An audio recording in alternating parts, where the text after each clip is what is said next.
प्यारे छात्रों, online academy आप सभी का हार्दिक स्वागत करता है। जैसा कि आप लोग जानते हैं, हमारी एकेडमी का उद्देश्य छात्रों को सिर्फ अध्ययन कराना ही नहीं बल्कि उनको सिखाना भी है, जिससे कि वो अपने व्यवहारिक जीवन में सैद्धांतिक आधारों को अपनाकर सामाजिक समस्याओं का समाधान कर सकें। तो इसी कड़ी में आज हम लोग मानव भूगोल के मूल सिद्धांत के अध्याय 3 का अध्ययन करेंगे, जो कि जनसंख्या संगठन पर आधारित है। पिछले अध्याय में हम लोगों ने जनसंख्या की भौतिक विशेषताओं का अध्ययन किया, जिसमें हमने वितरण, जनसंख्या घनत्व, जनसंख्या वृद्धि, प्रवास आदि भौतिक विशेषताओं का अध्ययन किया। जबकि आज हम इस अध्याय में जनसंख्या के सामाजिक और आर्थिक विशेषताओं का अध्ययन करेंगे, जिसमें हम लिंगानुपात, जनसंख्या पिरामिड, साक्षरता, ग्रामीण नगरीय संरचना, आयु लिंग संरचना, व्यावसायिक संरचना आदि टॉपिक का अध्ययन करेंगे। तो अब हम देखेंगे जनसंख्या संगठन या संरचना या पॉपुलेशन कंपोजिशन क्या है, जो कि पाठ का नाम है जनसंख्या संगठन। तो इस पाठ का नाम क्यों जनसंख्या संगठन रखा गया? वास्तव में जनसंख्या की सामाजिक और आर्थिक विशेषताओं का इससे पता लगता है। इसमें हम इन चीज़ों का अध्ययन करते हैं। लिंग संगठन कैसा है, आयु संरचना कैसी है, जनसंख्या पिरामिड कैसा है देश का, नगरीय ग्रामीण संगठन कैसा है, साक्षरता कैसी है, व्यावसायिक संरचना कैसा आदि अध्ययन करते हैं नगरीय जनसंख्या संगठन में। तो हम क्यों अध्ययन करते हैं जनसंख्या संगठन के अध्ययन का महत्व क्यों है, इसको क्यों पढ़ा जाता है, आज हम इस चीज़ को पहले सीखेंगे कि अध्ययन करने के पीछे क्या कारण है इसके। तो ये हमारे जो जनसंख्या संगठन के जो आंकड़े हैं, ये योजना बनाने में सहायक होते हैं। इनसे प्राप्त आंकड़ों से हमें योजना बनाने में सहायता मिलती है। जैसे कि जब हम सर्वेक्षण किया गया तो उसमें पाया गया, जो जनगणना सेंसस 2011 में ये पाया गया कि हरियाणा में लिंगानुपात जो है सबसे कम है। तो अब अगर सर्वेक्षण नहीं किया गया होता तो कैसे पता लगता कि लिंगानुपात सबसे कम हरियाणा का है। अब जब ये पता चल गया कि वहाँ पर लिंगानुपात सबसे कम है, तो वहाँ पर सरकार ने एक योजना बनाई, बेटी बचाओ और बेटी पढ़ाओ। तो इस कैंपेन के माध्यम से लिंगानुपात को आगे बढ़ाने का काम किया जा रहा है। जैसे कि वहाँ के एक शहर है झुंझुनू शहर में बहुत तेज़ी से इसका जो है प्रचार प्रसार हुआ, और शायद 2021 की जनगणना में झुंझुनू देश का सबसे अधिक लिंगानुपात वाला ज़िला भी शायद उभर कर सामने आए इस कैंपेन के कारण। और इसके अलावा 2 क्षेत्रों की जनसंख्या की तुलना भी की जाती है यहाँ से प्राप्त आंकड़ों के आधार पर। जैसे कि केरल में सबसे अधिक साक्षरता दर तथा बिहार में सबसे कम साक्षरता दर की तुलना करते हैं हम। इसी प्रकार क्षेत्र के सामाजिक आर्थिक दशा का अध्ययन भी किया जाता है। जब आंकड़े उपलब्ध होंगे, वहाँ की लिंग संरचना, जनसंख्या पिरामिड, लिंगानुपात, ये सब अगर आंकड़े उपलब्ध होंगे तो इससे हमें सामाजिक आर्थिक दशा का भी पता चलेगा। कौन सा क्षेत्र साक्षरता में अधिक विकसित है, कौन सा क्षेत्र पिछड़ा हुआ है, व्यावसायिक संरचना उसकी कैसी है, यानी वो वहाँ की जनसंख्या प्राथमिक क्रियाओं में अधिक भागीदार करती है अथवा द्वितीयक तृतीयक क्रियाओं में किस क्रियाओं में अधिक भागीदार करती है। तो ये सब पता हमको जनसंख्या संगठन के अध्ययन से ही चलता है। आगे हम लोग देखेंगे लिंग संगठन या स्त्री पुरुष अनुपात, जिसे लिंगानुपात भी कहा जाता है। ये एक महत्वपूर्ण विशेषता है जनसंख्या संगठन की। किसी जनसमूह में महिलाओं तथा पुरुषों की संख्या का अनुपात, इससे हमें ये पता चलता है लिंगानुपात का मतलब पुरुष और महिला का अनुपात क्या है, किसी क्षेत्र में पुरुष और महिलाओं का क्या अनुपात है, ये पता चलता है। इसी ही लिंगानुपात कहा जाता है। ये पूरे विश्व में अलग अलग तरीक़ों से इसको निकालने का तरीका प्रचलित है। मुख्य रूप से हम 2 तरीक़ों से निकालते हैं। पहला तरीका है प्रति 1000 स्त्रियों पर पुरुषों की संख्या। प्रति 1000 स्त्रियों पर पुरुषों की संख्या, यानी 1000 स्त्रियों पर कितने पुरुष हैं उस क्षेत्र में। तो इसको आकलन करने के लिए एक फार्मूला है, पुरुष जनसंख्या बटे स्त्री जनसंख्या गुणे 1000। जब इस फार्मूले को हम अप्लाई कर देते हैं तो हमें ये निकल के सामने मिल जाता है कि प्रति 1000 स्त्रियों पर पुरुषों की संख्या कितनी है। और ये तरीका ज़्यादातर वेस्टर्न देशों में, रूस वगैरह में देखने को मिलती है। दूसरा तरीका है प्रति 1000 पुरुषों पर स्त्रियों की संख्या, यानी 1000 पुरुषों पर स्त्रियों की संख्या क्या है। तो ये वास्तव में ये निकालने का तरीका भी पुरुष प्रधानता को हमें जो है पुरुष प्रधानता मानसिकता को इससे दिखाई देता है कि वो समाज पुरुष प्रधान होगा। तो ऐसा भारत में देखने को मिलता है। और इसको निकालने का तरीका है स्त्री जनसंख्या बटे पुरुष जनसंख्या गुणे 1000। लेकिन यूएनओ ने इससे अलग निकालने का एक तरीका निकाला है, जैसे संयुक्त राष्ट्र संघ ने लिंगानुपात को प्रति 100 महिलाओं पर पुरुषों की संख्या के रूप में प्रदर्शित करता है, यानी प्रति 100 महिलाओं पर, यानी कि 100 महिलाओं पर पुरुषों की संख्या कितनी है ये निकालता है यूएनओ। तो अब हम आगे देखेंगे लिंगानुपात 2 प्रकार से होते हैं, प्रतिकूल और अनुकूल, यानी अनुकूल प्रतिकूल लिंगानुपात। अनुकूल लिंगानुपात का मतलब ये होगा कि वहाँ पर स्त्रियों और पुरुषों में ज़्यादा गैप नहीं होगा, स्त्री और पुरुष जनसंख्या के अनुपात में ज़्यादा अंतर नहीं होगा। तो और प्रतिकूल वहाँ पर पुरुष अधिक होंगे, महिलाएं कम होंगी, तो ये प्रतिकूल लिंगानुपात होगा। तो ये क्यों होता है, इसके क्या कारण है।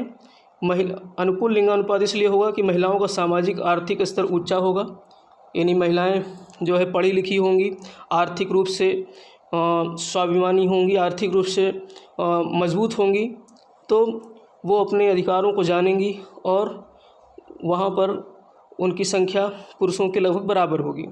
और दूसरा कारण ये भी हो सकता है पुरुषों का चयनित उत्प्रवास। चयनित उत्प्रवास हमने पिछले अध्याय में प्रवास वाले चैप्टर में पढ़ा था कि क्या प्रवास क्या है, जिसमें उत्प्रवास और आप्रवास हमने देखा था। तो उत्प्रवास का मतलब होता है कि वहाँ से पुरुष जनसंख्या दूसरे स्थान पर चला गया हो, तो इसको उत्प्रवास कहते हैं। मान लेते हैं एक गांव का हम उदाहरण लेते हैं। एक गांव में जो है युवाओं की संख्या अधिक है, 15 से 59 आयु वर्ग जो हम आगे पढ़ेंगे, जो कि कार्यशील जनसंख्या होती है। अगर इनकी संख्या अधिक है और ये संख्या जो है काम की खोज में शहरों में चला जाता है, तो उस गांव में महिलाओं की संख्या अधिक हो जाएगी, तो वहाँ का लिंगानुपात अनुकूल हो जाएगा। तो ये पुरुषों का चयनित उत्प्रवास, ये भारत के संदर्भ में हम देखते हैं ज़्यादातर गाँव में इसी कारण जो है लिंगानुपात अनुकूल होता है, महिलाएं ज़्यादा मिलती हैं पुरुषों की अपेक्षा। लेकिन अगर हम विश्व की बात करें तो खास करके यूरोपीय देशों में वहाँ पर लिंगानुपात जो है अनुकूल होने का सबसे प्रमुख कारण ये था कि औपनिवेशिक काल में जब 1750 ईस्वी में यूरोप में औद्योगिक क्रांति आई, 1750 ईस्वी में यूरोप में औद्योगिक क्रांति आई, तो उस समय हुआ ये कि वहाँ पर जो है संसाधनों की जब कमी हो गई, उद्योग ज़्यादा चलने लगे, तो वहाँ के पुरुष जो है वो प्रवास करने लगे, साम्राज्यवादी मानसिकता के कारण अन्य महाद्वीपों के दूसरे देशों पर जाने लगे, ज़्यादातर पुरुष ही गए, तो वहाँ पर स्त्रियों की संख्या कम बची रह गई। इसीलिए पुरुषों में जो है वहाँ से यूरोप से पुरुषों का उत्प्रवास हुआ, जिसके कारण वहाँ का लिंगानुपात आज भी जो है अनुकूल देखने को मिलता है। और प्रतिकूल लिंगानुपात में कुछ कारण हो सकते हैं, जैसे महिलाओं का सामाजिक आर्थिक निम्न स्तर होना, मैंने स्त्री भ्रूण हत्या या स्त्री शिशु हत्या। अगर समाज जो है हमारा पुरुष प्रधान है, जैसे हरियाणा में मोस्टली क्या होता है, वहाँ पर अगर ये पता चल जाता है कि गर्भ में जो शिशु है वो स्त्री है, तो उसकी भ्रूण हत्या कर दी जाती है। और इसके बाद अगर शिशु इस बच्ची के रूप में शिशु का जन्म भी हो जाता है, तो बहुत सारा समाज जो है, खाप पंचायतें वहाँ की जो है इस चीज़ को स्वीकार नहीं करती हैं और उनकी हत्या कर देती हैं। तो जब अधिक हत्या होगी स्त्री भ्रूण की, स्त्री शिशुओं की, तो वहाँ का लिंगानुपात प्रतिकूल हो जाएगा, पुरुषों की आबादी अधिक हो जाएगी अपेक्षाकृत। और दूसरा कारण ये भी देखा गया है, महिलाओं के प्रति घरेलू हिंसा, महिलाओं को दबा कर रखना, घर में बंद करके रखना, ये भी एक उनके जो है सामाजिक आर्थिक विकास को अवरुद्ध करने वाला कारण बनता है, जिसके कारण वहाँ उनकी लिंगानुपात जो है प्रतिकूल रूप से प्रभावित होती है। नेक्स्ट हम इसमें देखेंगे, ये विश्व के मानचित्र में देखेंगे कि कौन कौन से देश हैं जहाँ पर लिंगानुपात प्रतिकूल है और कौन कौन से देश जहाँ पर लिंगानुपात अनुकूल है। तो इसमें हमने जो नीले वाले कलर से जो रंगे हुए क्षेत्र हैं ये देख सकते हैं, ये अनुकूल फीमेल अनुकूल जनसंख्या जो है रेशियो वाले लिंगानुपात वाले क्षेत्र हैं जहाँ पर पुरुषों की अपेक्षा महिलाओं की संख्या अधिक है। तो ये ज़्यादातर हम विकसित देशों में देख रहे हैं, जैसे अमेरिका, कनाडा, ये अमेरिका हो गया, कनाडा हो गया, यूरोप के ज़्यादातर देश सारे जो है, और कुछ जो है लैटिन अमेरिकी देश भी हैं जो जहाँ पर लिंगानुपात अच्छा है। लेकिन जो लाल कलर से जो देखा जा रहा है इसमें, तो ये यहाँ पर स्त्रियों की अपेक्षा पुरुषों की जनसंख्या अधिक है। तो इसमें आपका उत्तरी अफ्रीकी देश हो गया, अरब प्रायद्वीप वाला क्षेत्र हो गया, पाकिस्तान, अफ़गानिस्तान, भारत, चीन, ये सारे देश हो गए जो जहाँ पर पुरुषों की अपेक्षा महिलाओं की संख्या कम है। तो ये पुरुष प्रधान वाले क्षेत्र हैं। और हरे कलर वाले जो क्षेत्र हैं ये वाला जो है, और ये ऑस्ट्रेलिया वाला क्षेत्र है, यहाँ पर जो दक्षिण अफ्रीका में क्षेत्र, दक्षिण अफ्रीकी क्षेत्र है। तो ये सारे क्षेत्र क्या दर्शाते हैं, यहाँ पर लगभग लिंगानुपात समान है, यानी पुरुष और स्त्रियों की संख्या लगभग बराबर पाई जाती है। आगे हम आयु संरचना बात करेंगे, एज कंपोजिशन, यानी हम कुल जनसंख्या में विभिन्न आयु वर्ग की संख्या को प्रदर्शित करती है आयु संरचना। यानी कि मान लेते हैं व्यक्तियों की आयु 0 वर्ष से लेकर के 60 या 90 वर्ष तक एक औसत जो है आयु माना जाता है, जिसमें इसको 3 समूह में बांटा जाता है, जिसमें 0 से 14 वर्ष की आयु समूह को बाल आयु वर्ग कहते हैं, और 15 से 59 आयु वर्ग की जनसंख्या को प्रौढ़ आयु कहते हैं, और 60 वर्ष से अधिक उम्र वाली जनसंख्या को वृद्ध आयु वर्ग कहते हैं। अब इसमें जो 15 से 59 आयु वर्ग वाली जनसंख्या है, ये प्रौढ़ आयु वर्ग है, ये बहुत ही कार्यशील जनसंख्या होती है, ये बहुत कामगर जनसंख्या हो। किसी देश में अगर ये जनसंख्या अधिक है तो उस देश के आगे बढ़ने की संभावनाएं अधिक है। जैसा कि भारत में लगभग 62% की आबादी जो है प्रौढ़ आयु वर्ग में है, इसी कार्यशील जनसंख्या के अंतर्गत है। इसीलिए भारत में जो है जनांकिकी सरप्लस वाला देश कहा जाता है, जनांकिकी आधिक्य वाला देश कहा जाता है भारत को, इसी कारण। लेकिन ये 2 आयु वर्ग जो है 0 से 14 वर्ष, जो कि मोस्टली पढ़ने लिखने खेलने कूदने वाली उम्र होती है, और 60 से उम्र वाली रिटायरमेंट की एज होती है, तो ये दोनों जो है कार्यशील जनसंख्या पर क्या होते हैं, आश्रित होते हैं। ये दोनों कार्यशील जनसंख्या पर आश्रित होते हैं। तो इस तरीके से ये हमने देखा। अब हम आगे अध्ययन करेंगे जनसंख्या पिरामिड या लिंग पिरामिड।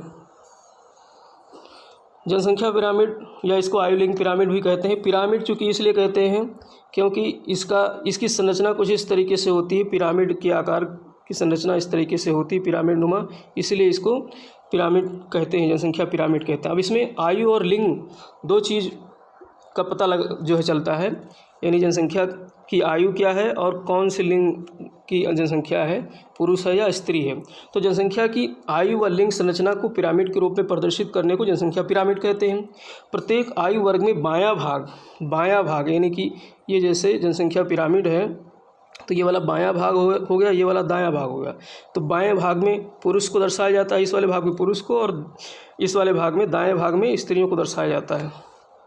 और ऊर्ध्वाधर अक्ष पर आयु वर्ग अंतराल तथा क्षैतिज अक्ष पर कुल जनसंख्या का प्रतिशत दर्शाया जाता है। आगे देखेंगे हम लोग। जनसंख्या पिरामिड 3 प्रकार के होते हैं। विस्तारित होती जनसंख्या वाला पिरामिड यानी एक्सपैंडिंग, और दूसरा स्थिर जनसंख्या का पिरामिड जो है यानी स्टेशनरी, और तीसरा है ह्रासमान जनसंख्या का पिरामिड। तो इस तरीके से जनसंख्या के पिरामिड 3 प्रकार से होते हैं। अब इनको हम चित्र के माध्यम से देखते हैं, ये 3 प्रकार के। अब इसमें पहला है एक्सपैंडिंग पॉपुलेशन पिरामिड, यानी कि जनसंख्या में वृद्धि हो रही। अब इसमें जो पहला वाला ये पिरामिड है जिसमें नाइजीरिया, बांग्लादेश जैसे देश हैं, ये त्रिभुज के आकार का पिरामिड दिखाई दे रहा है। इसका आधार चौड़ा है, यानी कि ये हमने बताया जो वाई अक्ष वाली जो ये एक्सेस है, इस पे जो है आयु समूह को देखा जाता है। आयु वर्ग समूह 0 से लेकर के और 59 वर्ष तक की आयु के समूह, या ऊपर 60 मतलब 59, 60, 61 ऐसे 0 से शुरू करके। और इसमें ये वाला क्षेत्र जो है, ये वाला क्षेत्र महिला को दर्शाया जाता है, ये वाला पुरुष को दर्शाया जाता है। इसलिए 2 कलर के इसमें पिरामिड आधे आधे बनाए गए हैं। यानी जिस तरीके से हमारे शिव जी का अर्धनारीश्वर रूप होता है, उसी तरीके से पिरामिड भी अर्धनारीश्वर रूप है। आधा पुरुष आधा महिलाओं को दर्शाया गया है। तो यहाँ पर जो है ये 0 की जो है जीरो का, ये कुल जनसंख्या का 0% यहाँ पर है, और इधर से चलेंगे तो ये प्रतिशत बढ़ता जाता है। तो इससे ये पता चलता है कि यहाँ पर जो बाल आयु वर्ग है, इस वाले क्षेत्र में बाल आयु वर्ग की संख्या, प्रतिशत संख्या अधिक है, महिलाओं की भी पुरुषों की भी। तो ये दिखाता है कि यहाँ पर जनसंख्या अभी तेज़ी से बढ़ रही है। और दूसरा है कांस्टेंट पॉपुलेशन पिरामिड, यानी कि इसमें जनसंख्या स्थिर हो गई है, बढ़ नहीं रही है। ऐसे देश हैं ऑस्ट्रेलिया व अन्य विकसित देश हैं, तो इसमें आप देख रहे हो आधार कम चौड़ा है और ये लगभग ऊपर तक एक स्थिर सा दिखाई दे रहा है, बहुत कम इसमें उतार चढ़ाव दिखाई दे रहा है। तो ये दिखाता है कि जनसंख्या यहाँ पे जन्म दर और मृत्यु दर लगभग समान है।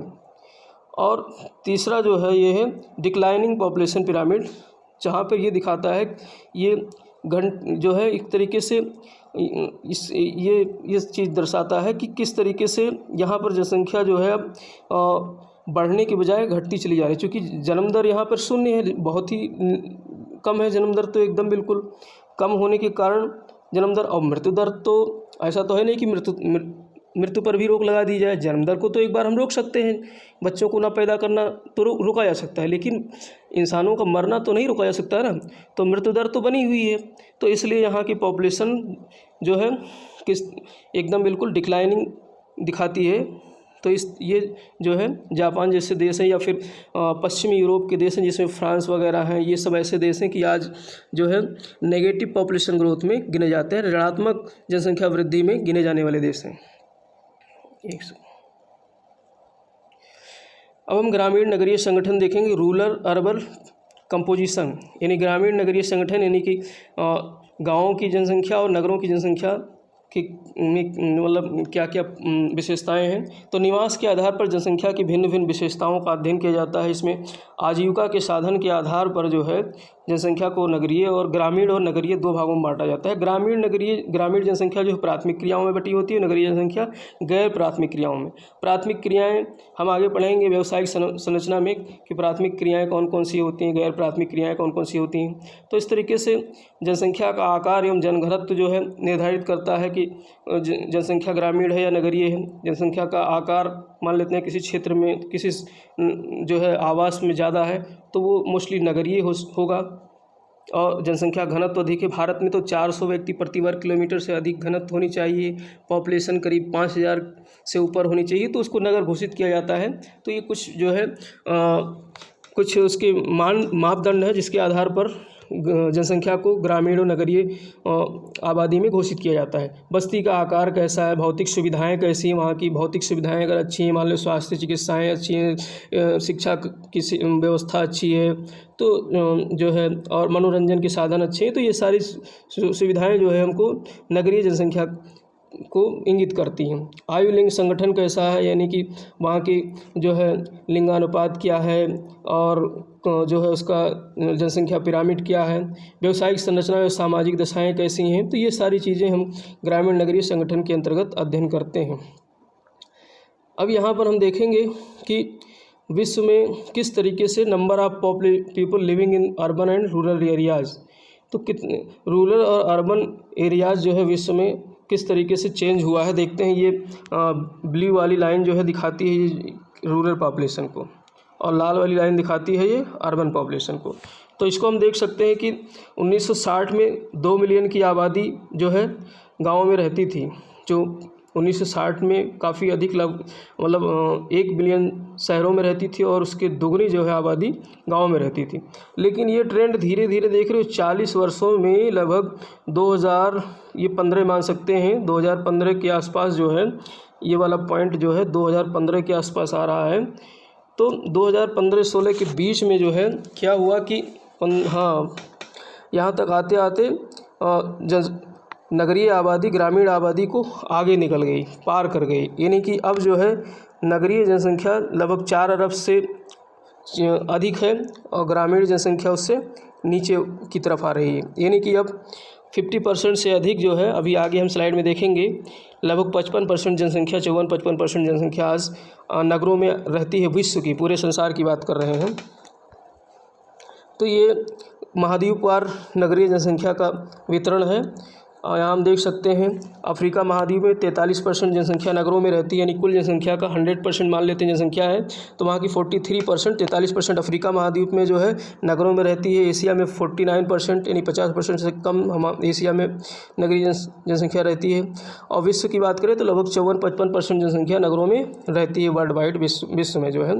और इसमें ओशिनिया यानी ऑस्ट्रेलिया वाले क्षेत्र को 68% और यूरोप में 74%, लैटिन अमेरिकन कैरिबियन देश यानी दक्षिण अमेरिका वाला क्षेत्र वहाँ 78% और नॉर्दर्न अमेरिका 82%। तो महाद्वीपवार अगर हम देखें तो सबसे अधिक जनसंख्या नगरों में रहती है उत्तरी अमेरिका की, फिर दक्षिणी अमेरिका की, फिर यूरोप की, फिर ओशिनिया की और फिर एशिया, फिर अफ्रीका। यानी वर्ल्ड वाइड से सिर्फ जो है अफ्रीका और एशिया जो वैश्विक अनुपात है उससे कम है। तो इस तरीके से इसको हम याद कर सकते हैं। अब आगे है वैश्विक ग्रामीण नगरीय लिंग संगठन के कुछ महत्वपूर्ण तथ्य देखते हैं। कौन कौन से तथ्य? पश्चिमी देशों में ग्रामीण क्षेत्रों में स्त्रियों की अपेक्षा पुरुषों की संख्या अधिक है। यानी जो पश्चिमी यूरोपीय देश हैं, जो विकसित देश हैं, वहाँ पर ग्रामीण क्षेत्रों में स्त्रियों की अपेक्षा पुरुषों की संख्या अधिक है। पुरुष गाँव में अधिक रहता है पश्चिमी देशों में, और नगरीय क्षेत्रों में स्त्रियों की संख्या अधिक है पुरुषों की अपेक्षा। तो उसके क्या कारण है? नगरीय क्षेत्रों में स्त्रियों के लिए रोजगार की अधिक संभावनाएं हैं। नगरीय क्षेत्र चूँकि वहाँ की महिलाएं काफ़ी शिक्षित होती हैं, काफ़ी पढ़ी लिखी, काफ़ी सामाजिक रूप से काफ़ी जागृत होती हैं, तो इसलिए वहाँ पर महिलाएं जो है रोज़गार में काफ़ी आगे हैं।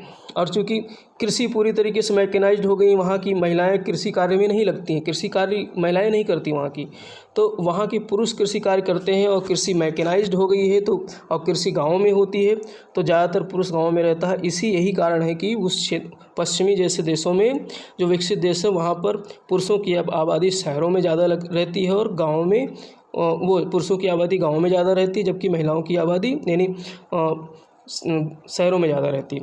लेकिन विकासशील देशों में, एशिया जैसे विकासशील देशों में इसका उल्टा है। यहाँ पे नगरीय क्षेत्रों में स्त्री की अपेक्षा पुरुषों की प्रधानता पाई जाती है, और जबकि गाँव में जो है लिंगानुपात स्त्रियों के फेवर में होता है, स्त्रियाँ गाँव में अधिक रहती हैं। इसके पीछे कारण क्या है कि नगरीय क्षेत्रों में पुरुष प्रवास होता है। हमने देखा कि काम, मैंने पहले बताया भी था कि काम के खोज में पुरुष जो है गाँव से शहरों की तरफ चला जाता है, तो वहाँ पर स्त्रियों की संख्या अपेक्षाकृत अधिक हो जाती है पुरुषों की, तो वहाँ का लिंगानुपात अधिक हो जाता है। यही कारण है कि लिंगानुपात वहाँ का ज़्यादा है। अगर हम बात करें तो ग्रामीण लिंगानुपात भारत का इसमें 947 है, जबकि नगरीय लिंगानुपात 929 है।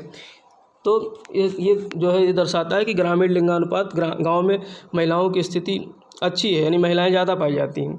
और दूसरा कारण है ग्रामीण क्षेत्रों में कृषि कार्यों में महिलाओं की उच्च भागीदारी। भारत में तो महिलाएं भी कृषि कार्य में बहुत लगी हुई, क्योंकि यहाँ पर गहन कृषि की जाती है और गहन कृषि में पुरुषों के साथ साथ महिलाएं भी लग करके काम करती हैं। चूँकि पुरुष बाहर चला जाता है काम के लिए, तो ज़्यादातर कृषि का कार्य महिलाएँ ही देखती हैं गाँव में। अगला टॉपिक है साक्षरता यानी लिटरेसी। तो साक्षरता क्या है? सामान्यतः लिखने पढ़ने की कला का न्यूनतम स्तर साक्षरता कहलाता है, लेकिन इसकी अलग अलग परिभाषाएं हैं, अलग अलग देशों में अलग अलग परिभाषाएं हैं। लेकिन भारत में जो है 7 वर्ष या उससे अधिक उम्र वाले वे लोग जो किसी भाषा को समझ पढ़ व लिख सकते हैं उन्हें साक्षर कहा जाता है। यानी भारत में जो है साक्षरता की परिभाषा क्या है? 7 वर्ष या उससे अधिक आयु का कोई भी बालक या बालिका जो अपनी भाषा को समझ सकता है, उसको पढ़ सकता है और उसे लिख सकता है, तो उसे हम साक्षर कहते हैं। ज़रूरी नहीं है कि वो जो है उसका कमांड हो किसी उसमें, ये इन चीज़ों को समझ सकता हूँ। तो उच्च साक्षरता स्तर किसी समाज के सामाजिक आर्थिक विकास का सूचक है। यानी साक्षरता स्तर अगर ऊंचा होगा तो सामाजिक आर्थिक विकास वहाँ का अच्छा होगा, तो वहाँ का रहन सहन उच्च होगा, महिलाओं की सामाजिक स्थिति अच्छी होगी, सरकार की नीतियाँ अच्छी होंगी। सरकार की नीतियाँ ऐसे अच्छी होंगी कि लोग पढ़े लिखे होंगे तो सरकार भी लोगों को बेवकूफ़ नहीं बना पाएगी। जहाँ पर साक्षरता कम है वहाँ पर तो सरकारें भी जो है इसी तरीके से काम करती हैं। लेकिन भारत जैसे देश में या भारत छोड़ो, जो अमेरिकी वो देश है, जो यूरोपियन कंट्रीज़ हैं, वहाँ पर लोग ज़्यादा साक्षर हैं, तो वहाँ की नीतियों में, सरकारी नीतियों में लोगों का इन्वॉल्वमेंट ज़्यादा होता है, तो इसलिए साक्षरता। अब हम आगे देखेंगे व्यावसायिक संरचना, ऑक्यूपेशन स्ट्रक्चर। विश्व की कार्यशील जनसंख्या 1559 आयु वर्ग मुख्यतः 4 सेक्टरों में समायोजित रहती है। विश्व की जो कार्यशील जनसंख्या, हमने पीछे वाले अध्याय में जो पढ़ा था आयु संरचना में, हमने 3 आयु संरचना बताई थी, जिसमें तीसरी कैटेगरी थी 1559 आयु वर्ग की। तो ये कार्यशील जनसंख्या कहलाती है। और चूँकि ये कार्यशील जनसंख्या का जो है किसी कार्य में समायोजित होती है, तो वो 4 प्रकार के कामों में समायोजित हो सकती है। या तो वो प्राथमिक कार्य में होगी, या द्वितीयक कार्य में समायोजित होगी, या तृतीयक कार्य में, या चतुर्थक कार्य में समायोजित होगी। प्राथमिक कार्य की अगर हम बात करें तो कृषि है, उत्खनन है, खनन है, और जो है आपका पशुपालन है, और जो है इस तरीके से तमाम प्रकार के जो मिट्टी से जुड़े हुए कार्य हैं वो सब प्राथमिक क्रियाओं के अंतर्गत आते हैं। द्वितीयक क्रियाकलापों की अगर बात करें तो इसमें निर्माण, विनिर्माण के क्षेत्र आते हैं, यानी सामानों का उत्पादन करना और बिल्डिंग वगैरह बनाना, ये सब निर्माण के कार्य हैं। विनिर्माण यानी औद्योगिक उत्पादन, निर्माण यानी कि अवसंरचनाओं का उत्पादन, ये सब द्वितीय क्रियाकलापों के अंदर आते हैं, उद्योग धंधे। और तृतीय क्रियाकलापों में सर्विसेज आती हैं, सेवाएं आती हैं, जिसमें बैंक की सेवाएं आती हैं, परिवहन की सेवाएं आती हैं। तो ये सारी सेवाएं जो है वो तृतीय क्रियाओं में आती हैं। संचार, मोबाइल, आज हम जो ये मोबाइल से पढ़ रहे हैं, ये सब तृतीय क्रियाकलापों के अंतर्गत आता है। तो भारत इसी क्रियाकलाप में आज तेज़ी से उभरा है, तृतीय क्रियाकलाप में। और चतुर्थक क्रियाकलाप में जो है कुछ जो उच्च सर्विसेज हैं, उच्च सेवाएं हैं, इसमें भी सेवाएं आती हैं, लेकिन कुछ उच्च सेवाएं, जैसे अनुसंधान की सेवाएं हो गई, अनुसंधान, खोज, रिसर्च, या फिर जो है डॉक्टर की सेवाएं हो गई, शिक्षक की सेवाएं हो गई, ठीक है, वकील की सेवाएं हो गई। तो ये सब चतुर्थक श्रेणी में आती हैं। तो इन 4 खंडों में कार्यशील जनसंख्या का अनुपालन किसी राष्ट्र के आर्थिक विकास के स्तर का एक अच्छा सूचक है। अब ये किस राष्ट्र की जनसंख्या कौन से सेक्टर में अधिक है, अगर मान लेते हैं इस सेक्टर में अधिक है, तो फिर वो जनसंख्या अच्छी जो है विकास की सूचक होती है। लेकिन आज कोरोना के समय में तो हमें देख रहे हैं कि इस सेक्टर में जो ज़्यादा इन्वॉल्व थे वो किस तरीके से धराशायी हो रहे हैं। जिन्होंने प्राथमिक सेक्टर को तवज्जो दिया वे आज जो है इस बीमारी से उबर रहे हैं। लेकिन ये इस सेक्टर में ज़्यादा कार्यशील जनसंख्या जो है आज कितनी तेज़ी से भरभरा के गिर रही है। तो इससे ये सिद्ध होता है कि हमें ज़मीन से जुड़े रहना चाहिए, प्राथमिक एक्टिविटीज़ को नकारना नहीं चाहिए। यही जो है हमारे जीवन की मूलभूत चीज़ें हैं। तो इस प्रकार से हमारा ये जो है टॉपिक यहीं ख़त्म होता है। बच्चों, अगर आपको मेरा ये लेक्चर पसंद आया हो तो कृपया हमारे चैनल को सब्सक्राइब कीजिए, लाइक कीजिए और शेयर कीजिए, और नोटिफिकेशन पाने के लिए घंटी भी दबाइए। इसी के साथ धन्यवाद, फिर आगे मिलेंगे हम।